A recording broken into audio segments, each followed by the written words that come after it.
მოგეთ ამ ორ კვირაში იქიდან ხო გადმოეწყობა ყველაფერი აქეთ, მაგრამ ეს ბოლომდე და პირიქით, აქედან იქით.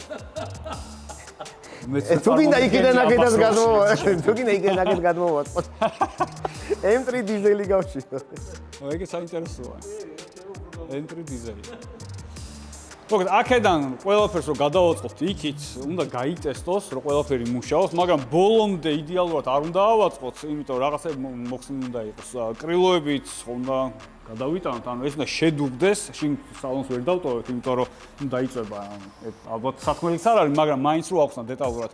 მერე უნდა წავიყვანოთ რაღაც დონემდე რომ მივიყვანთ აწყობს და რომ ნახავთ რომ მუშაობს, ანუ run and drive რო იქნება, მერე უნდა წავიყვანოთ სათუმუქეზე შევაგდოთ, ჭრაკერვა უნდა დავამატოთ, მერე ნუ ბამპერები ყველაფერი უნდა ავაწყოთ ის ადგილები უნდა შეიღებოს, ეგ ყველაფერი უნდა გაკეთდეს, რომ ვიზუალური მხარე მორჩენილი იყოს და მერე ისევ აქ უნდა მოვიყვანოთ